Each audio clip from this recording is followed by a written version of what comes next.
ဘွားမှာ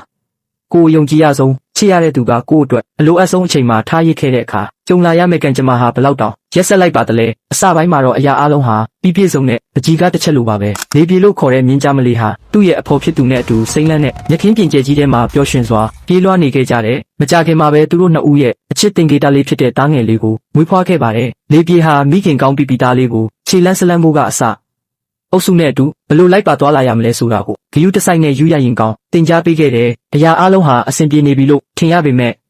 ကံကြမ္မာကသူတို့ကိုကြာမျက်နှာသာမပေးခဲ့ပါဘူးတနေ့မှမမျော်လင့်မဲ့အဖော်ဖြစ်သူမြင်းကြားထီနဲ့ပြင်းထန်တဲ့ရံပွဲတစ်ခုဖြစ်ပွားခဲ့တယ်အကြောင်းရင်းကိုဘယ်သူမှနားမလည်ခဲ့ပေမဲ့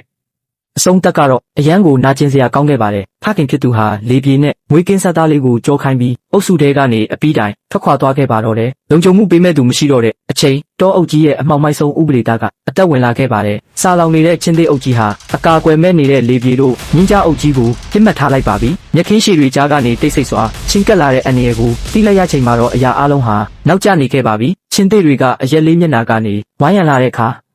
လေပြေဟာသူ့သားလေးအတွက်အသက်ကိုရင်ပြီးရန်သူတွေကိုတိုက်ခိုက်ခဲ့တယ်ထွက်ပြေးဖို့ကြိုးစားခဲ့တယ်ဒါပေမဲ့အင်အားချင်းကလုံးဝကိုမမျှတော့ပါဘူးရက်ဆက်တဲ့အဆွဲတွေအောက်မှာလေပြေတယောက်ကူညီမဲစွာလဲကျသွားခဲ့တယ်သူ့ရဲ့နောက်ဆုံးထွက်သက်မှာတော့မျက်လုံးတွေကသားလေးစီကိုပဲရောက်နေခဲ့တာပါဒါပေမဲ့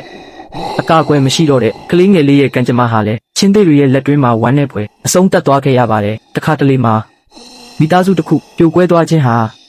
အထီးကျန်ခြင်းကိုခံစားယုံတယ်မဟုတ်ပဲအသက်ကိုပါပေးဆက်လိုက်ရတယ်ဆိုတာဒီမျိုးရောက်တန်းနေတဲ့မြက်ခင်းပြင်ကြီးကတက်တည်ပြနေပါတော့တယ်